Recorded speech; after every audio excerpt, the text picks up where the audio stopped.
All right.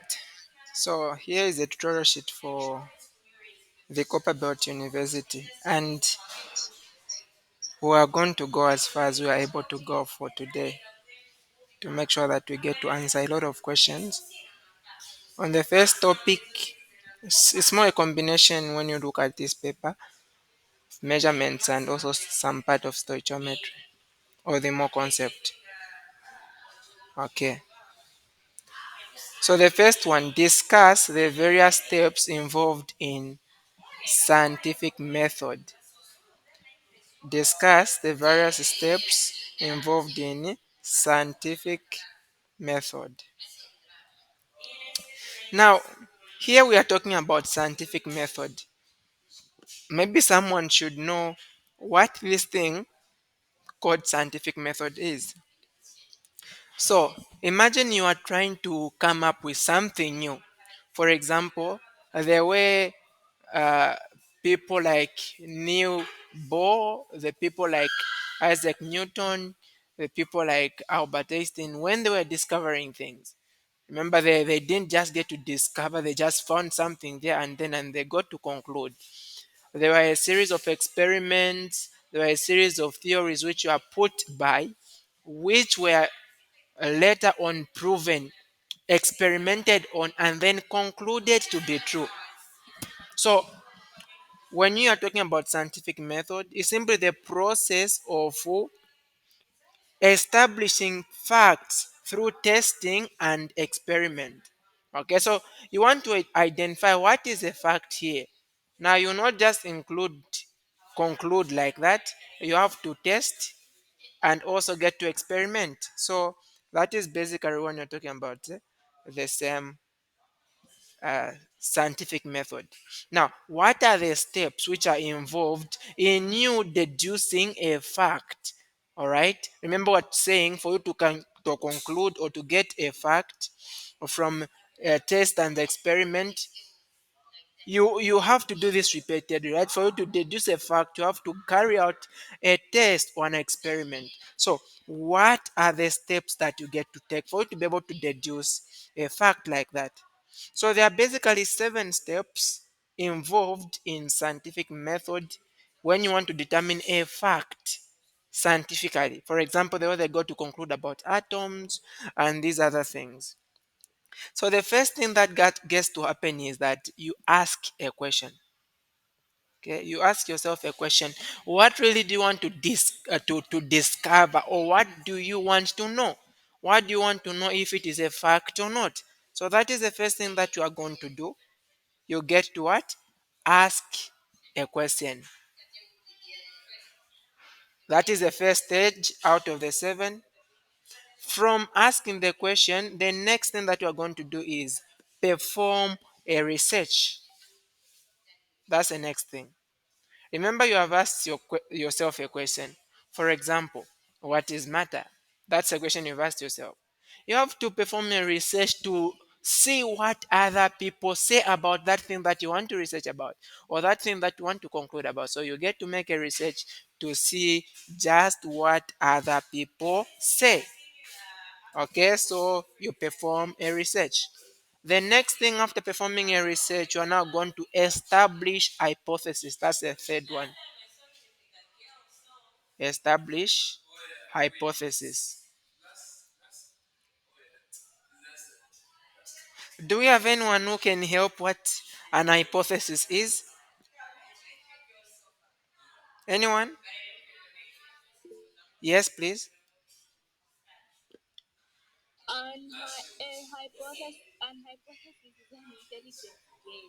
Very good. Very good. So, an hypothesis is a tentative explanation that can be tested by further investigation, or it is an educated guess. You are guessing, but remember, you first did a research, right? So, you have got some knowledge from the research that you have. So, coming from this knowledge that you have from what a lot of people have said, you make an educated guess, not a guess from nowhere. So that is an hypothesis. A good hypothesis is that one which is testable and can be modified and improved. right? So that is an hypothesis. So there are some things that you need to differentiate when you're talking about just on scientific method. You have got an hypothesis, you have got also a theory, and then you have got a law. So you need to differentiate these three terms. So an hypothesis, we've said it's an educated guess which can be proven by further investigation. When you're talking about a theory is a well supported explanation or observation.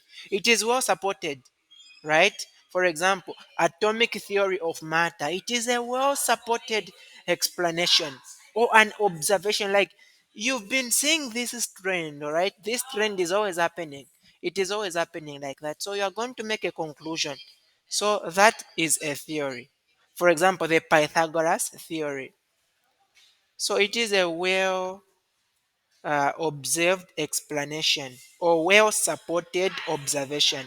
And then you have got a law.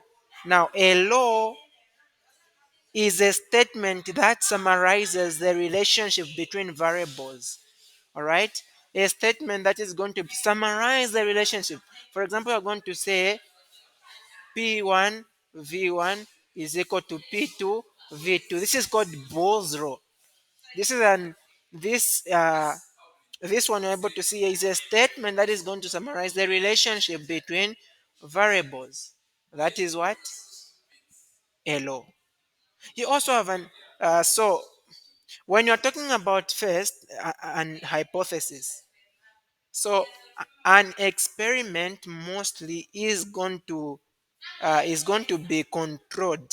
Okay, an experiment is in other words, is a control method when you want to test your hypothesis. Remember, an hypothesis is a guess. So if you want to see whether your hypothesis is really might be correct or not, you get to perform an experiment. Okay, so these are the first three steps when it comes to a scientific method. You ask a question, you make a research, you establish an hypothesis, which is an educated guess. And then after you have established, remember we have said an experiment is the test for hypothesis. So we're going to test your hypothesis by conducting an experiment. That is the next step, step four. After you test, now make an observation, all right? So you make an observation. You are going to observe, and whatsoever that you find out is going to determine whether your hypothesis is correct or not correct. And then after you make an observation, you are going to analyze the results. You have observed. Now, what can you conclude? Analyze the results from the experiment that you made. After then, now you are going to present your findings. What have I found out? So you get now to present this, and this is what I have found out. I think this hypothesis is correct, this hypothesis is wrong. So that is how you get to go about it. We are good? Are we good?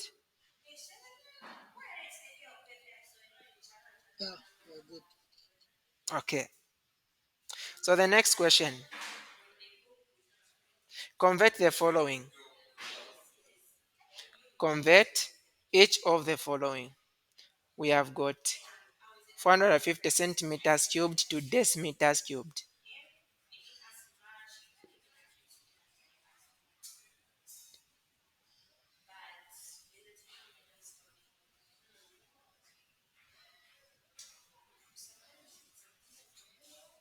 Okay, so we want to convert from centimeters cubed to decimeter cubed. So what I'm going to do is this. I'm going to write here the 450 centimeters cubed that has been given. All right. The first thing is I'm going to convert from centimeters cubed to centimeters. Sorry, not to centimeters, but to meters cubed. Okay. So I'm going to multiply. You can see we have got a centimeter on top. Okay, we have got a centimeter on top. I want to convert first, for me to convert from centimeter to decimeter, first I convert from centimeter to meter. I'm going to write this. You can see a centimeter down. I'm going to put, you can see a centimeter on top here. So I'm going to put a centimeter down and then a meter on top. We know that in 1 meter we've got 100 centimeters. 100 is the same as 10 to the power 2, right? So I've converted. Now remember it's a centimeters cubed. This is only centimeter. Again, I'm going to multiply, okay? We have got a centimeter down. I'm going to put a centimeter on top. I want to take to what? To decimeter. So I'm going to now put a decimeter. Sorry, not what I've written here. Remember, I've already, so this centimeter is supposed to cancel with the centimeter on top. So it's going to remain with a meter on top there. So I'm going to put a meter down. Remember, I want to go now to decimeter cubed from meter. So I'm going to put decimeter here. In 1 meter, we know we have got 10 decimeters. Now, this is supposed to be cubed. You can see this is volume. So I'm going to get this unit and raise it to the power 3. I'm also going to get the whole of it, including the number, raise it to the power 3. Even this one on top, I'm going to raise it to the power 3. Even this one down, I'm going to raise it to the power 3.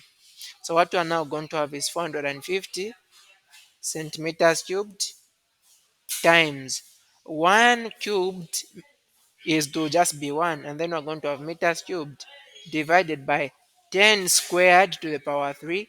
We are going to have 10 to the power 6, and then centimeters cubed, and then times. We have got a 10 decimeter on top raised to the power 3.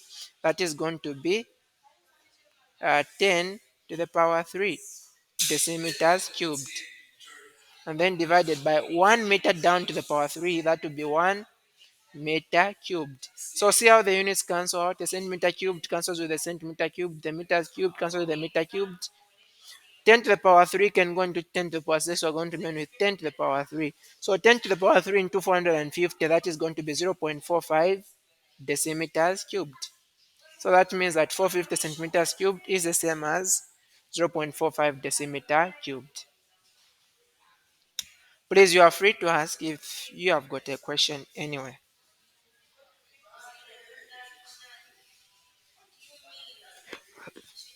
Now, let's get to look at the next one. Want to convert 0.54 meter to Armstrong. This thing there with the comma dash there, that's Armstrong. So the first thing for this one, you need to know the conversion factor is not a guess. It's not like the centimeters going to meters and these other things where you just have to know the prefix. Okay, you just need to know. Yes, please. There's a hand. Okay, so we need to know that 1 angstrom is equal to 10 to the power negative 10 meters. This is something that you need to know. Or I'm going to say, uh, if you divide both sides by 10, we're going to find that 1 meter is actually 10 to the power positive 10 angstrom, like that. Mostly, if you want to, I don't know, if you want to master, you can say one, one, this is a meter. What can I convert to? The unit I want to give will just complicate things. Let's just keep it here. I think this one we should be able to know, friends. 1 meter is 10 to the power 10 angstrom. I have seen questions which have been given, they ask you to find the velocity using, let's say, you are talking about momentum. You know that momentum has to do with mass, okay? But they are going to give you the mass in angstrom. You can't use mass in angstrom. Make sure that you convert to the right unit. Actually, this is not even mass. This is a meter. You've been given distance. So this thing I'm talking about is not correct. You've been given distance in angstrom. Now, when you're using distance in equations, you always use distance in meters. Okay, so you have to convert from angstrom to meters, and the conversion factor is what I've just written here. So to convert from meters to angstrom, we have got 0.54 meters. We just get to multiply. We are going to put a meter down, we are going to put angstrom on top. Now we already know that 1 meter is 10 to the power 10 angstrom. So you can now find what the value is. So meaning that this is going to give you 0.54 times 10 to the power positive 10 angstrom. We have converted. Do you have any question?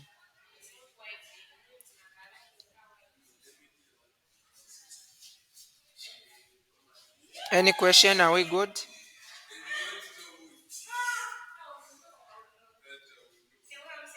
Hello, are we good?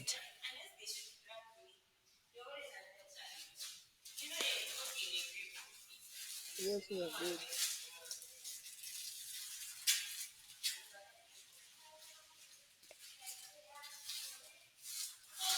Sir, Yes. can we go to D? I think C. I don't know. Maybe I can be talking to everyone. C is okay. Okay. Let's see for peradventure there is someone. So I want to convert 9 nanometers to centimeters. First convert from nanometers to meters. So you remove the n in the beginning on the beginning there. So since we have got a nanometer on top, we're going to put nanometer here down and then a meter on top. So a meter is a bigger unit in comparison to a nanometer. So on a bigger unit, I'm going to put 1. Nano means 10 to the power 9. So nanometer will cancel with a nanometer and then we've remained with meters. So we now convert to centimeters. I've got a meter on top, I'm going to put a meter down and then centimeter on top. 1 meter, I've got 100 centimeters. So the meter now cancels with the meter there. 10 to the power 2 can cancel with 10 to the power 7. We're going to remain, with 10 to the power 9, we're going to remain with 10 to the power 7. If you multiply, if you take 10 to the power 7 on top, you are going to have 9 multiplied by 10 to the power negative 7 centimeters. So that is the same as 9 nanometers. Okay, D, want to convert 1 gram per centimeter cubed. So I'm going to write a centimeter cubed down like that. To gram per decimeter cubed, meaning that you just have to convert a centimeter cubed to a decimeter cubed. So I'm first going to convert, you can see a centimeters cubed down. So I'm going to put a centimeter on top. I'll first convert to a meter. We know that in 1 meter we have got 100 centimeters, but we want a centimeter cubed. So I'm going to raise this to the power 3. Even the denominator raise it to the power 3. So this centimeter cubed we are going to form will cancel the centimeter cubed here. We have just remained with a meter cubed. Again, we are going to multiply so that we go to decimeter cube. We have got a meter cube down, so I'm going to put a meter on top and then a decimeter down where we want to go. Know that in 1 meter we have got 10 decimeters. And then I'm going to raise this to the power 3. Even this one I'm going to raise to the power 3. The decimeter cube which will be, sorry, not the decimeter, that's not the one we want to cancel. The meter cube that we want to, this one which will be gotten will cancel with the meter cubed here.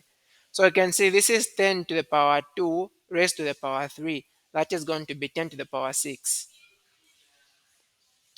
And then in the denominator, we're going to have 10 raised to the power 3. That will be 10 to the power 3.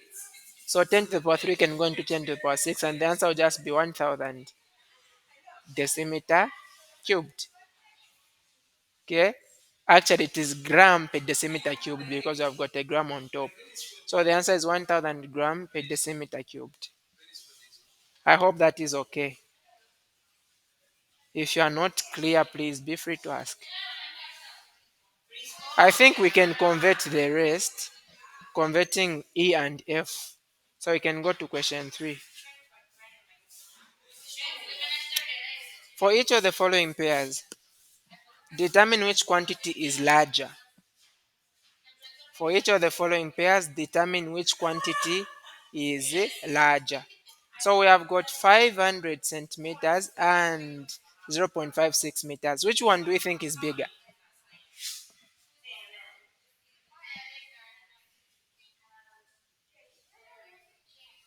Hello, which one do you think is? Sorry, let me try to check out my network a bit.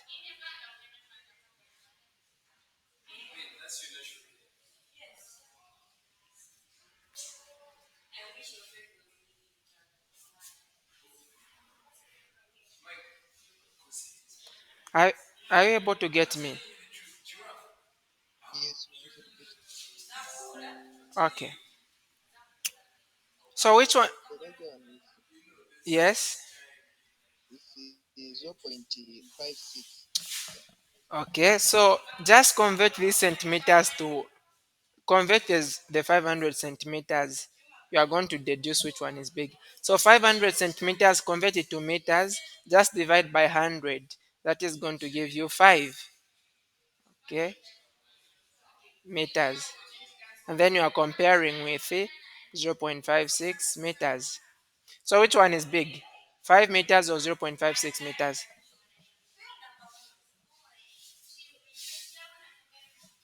Hello, let's go on. This is a very simple question. Let's go on.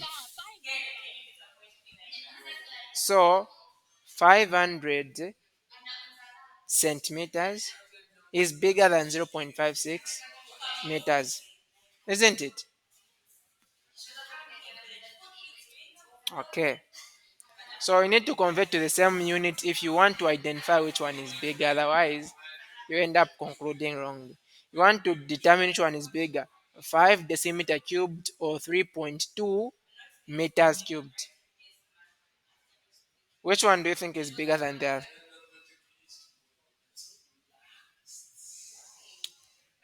Let's convert 5 decimeter cubed to meters cubed. So multiply. We have got a decimeter, so I'm going to put a decimeter down and then a meter on top. Know that in 1 meter I've got 10 decimeters. So I'm going to cube both sides on top and down, raised to the power 3. So I'm going to have 5 decimeter cubed times on top 1 cubed meter cubed will just be 1 meter cubed, and then down 10 cubed that will be 1,000, and then decimeter cubed. So decimeter will cancel the decimeter. 5 divided by 1,000 that will be 0.005 meter cubed. So which one is now bigger? Is it this one or this one? Let's conclude. Is it 5 or 3.2? 3.2. 3.2 is bigger. So I'm going to allow you to do the same. Convert the zero point 0.8 nanometer to angstrom, or you can convert the angstrom to nanometer. You determine which one is bigger than the other. So let me just get to do part D.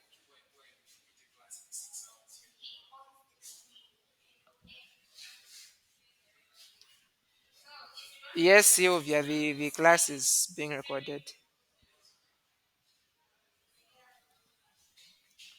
So which one should I convert to the other? Should I convert the kg per meter cubed or the gram per centimeter cubed? Which one do you think? The gram centimeters to meters. Okay. So 10 gram per centimeter cubed will convert to kg per meter cubed. So I first convert a gram. We have got a gram on top. I'm going to put a gram down and then a kg on top. In 1 kg, we have got 1,000 grams. So the gram cancels with the gram. And then we'll convert now centimeter to meter. I've got centimeter down, we put it on top, and then meter down. In 1 meter, I've got 100 centimeters. But we need to raise this to the power 3 because the unit is cubed. Okay, so the cubic centimeter will cancel with the cubic centimeter. So we're going to have 10 multiplied by 1 kg, that will be 10 kg.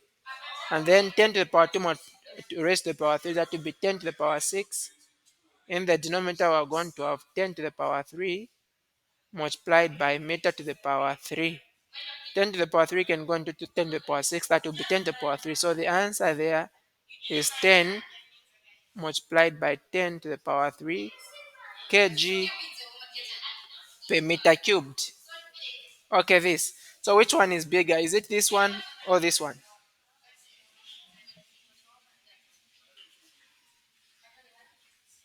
Which one is bigger?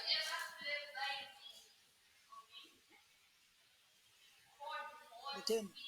Okay, so the 10 gram per cubic centimeter is bigger than 1 kg per meter cubed.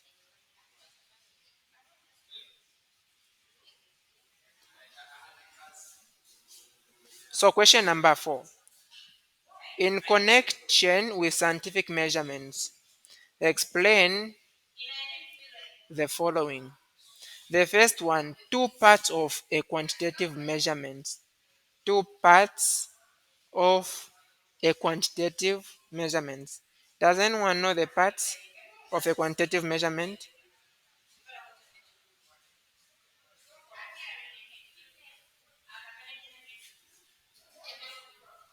Anyone? So are these not the extensive and the intelligence properties? Okay. Let's see. Anyone else?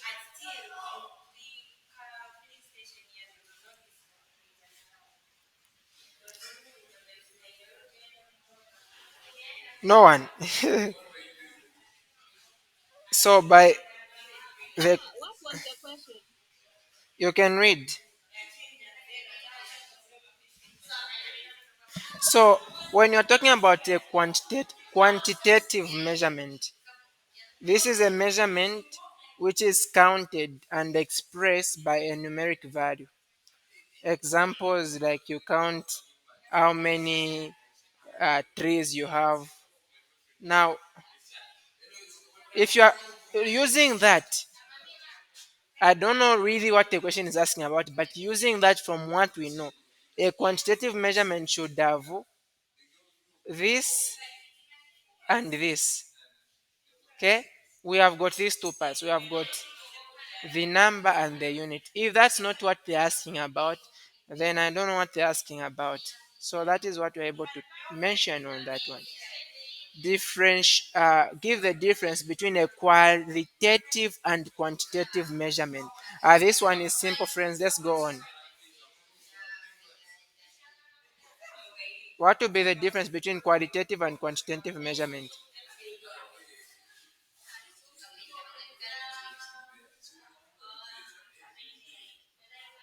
I'm waiting.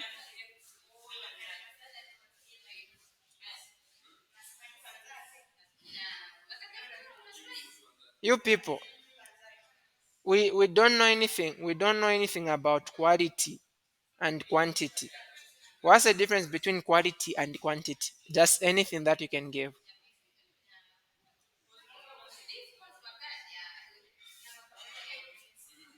I think yes, I think when we talk of quality, the value. Hmm.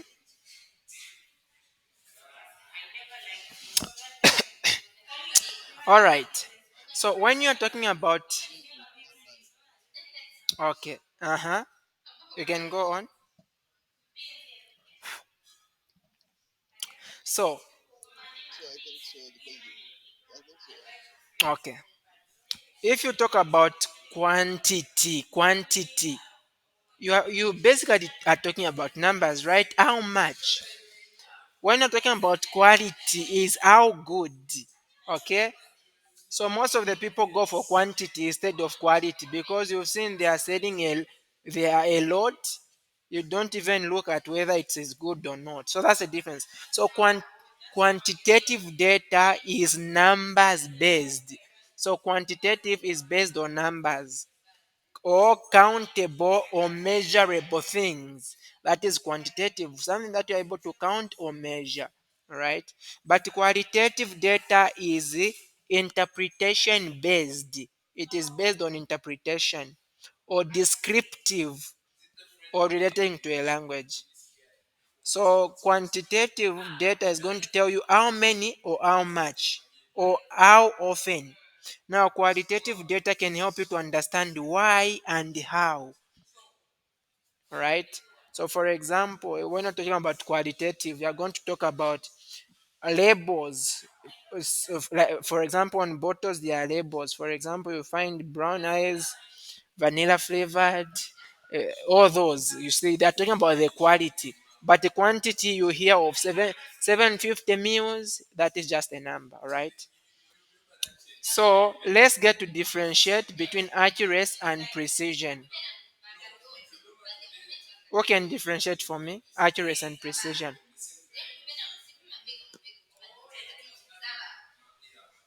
Let's go on. Yeah, Yes.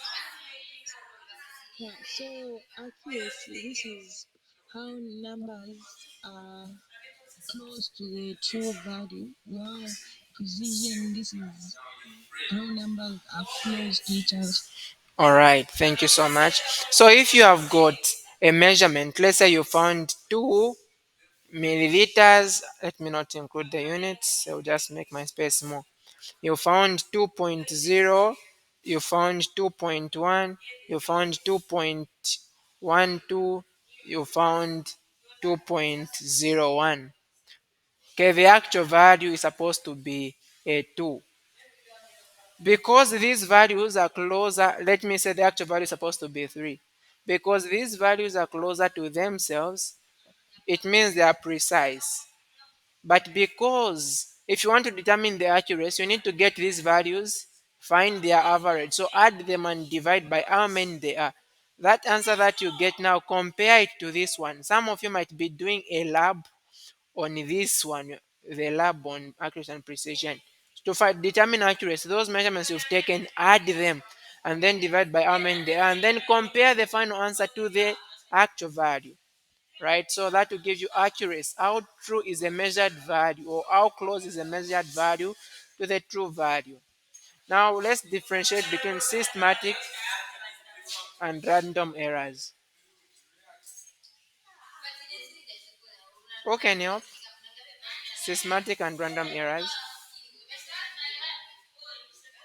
So, systematic errors are the errors that occur in the same direction and mostly they occur because of faulty experimental achievement.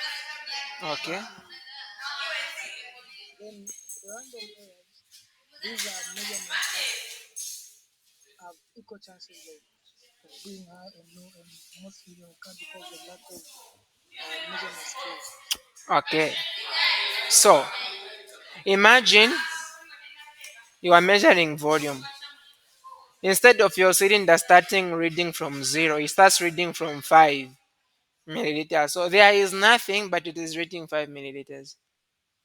Meaning that anyone who is going to come to read here, if it was supposed to read 5, maybe it is reading 15 milliliters.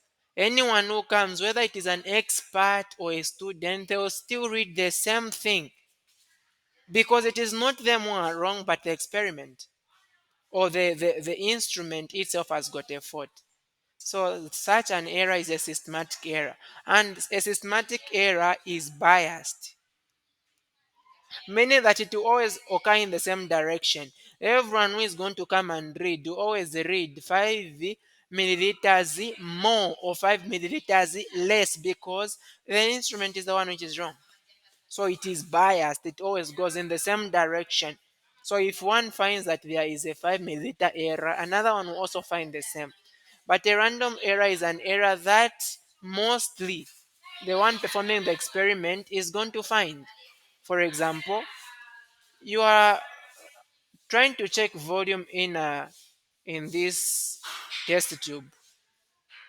So instead of you getting to see straight, you start looking maybe from the top or from down, giving you parallax and zero errors. So those are random errors. You are the one with a problem of reading.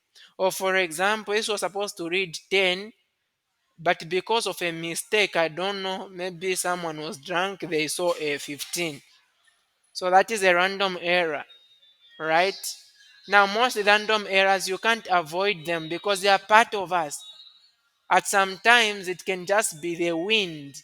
Okay, the wind comes and makes a difference, or maybe you're performing a titration, you get to add more titer to the analyte. Those are going to be random errors. You can't avoid them, but systematic errors can be avoided. When you get to notice that the instrument has got an error, you can get to avoid those systematic errors. I hope that is okay. Is it?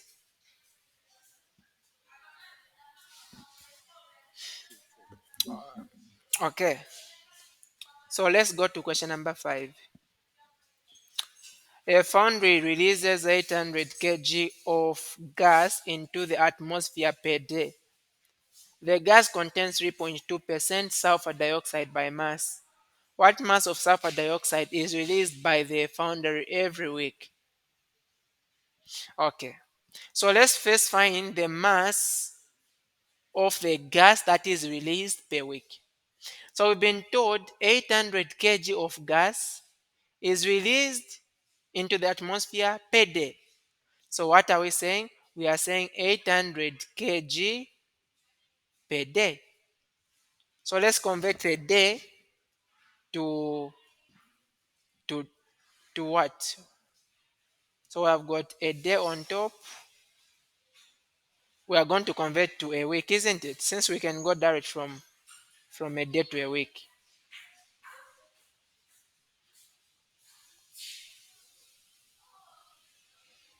Okay. So we know that in 1 week we have got 7 days. So the day on top will cancel with the day down. So this is going to give us 800 multiplied by 7. What do we get?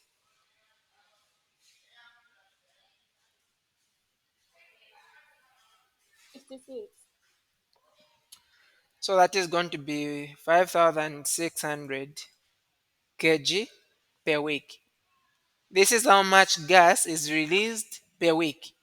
Now, remember the gas contains 3.2 of sulfur dioxide. So let's find now how much sulfur dioxide is released in a week. So that is going to be 3.2 multiplied by 56,000 kg per week. Now this is a percentage, remember, so you need to divide it by 100. Okay, so these two zeros are supposed to cancel with these two zeros, and then what you are going to have is 56 multiplied by 3.2.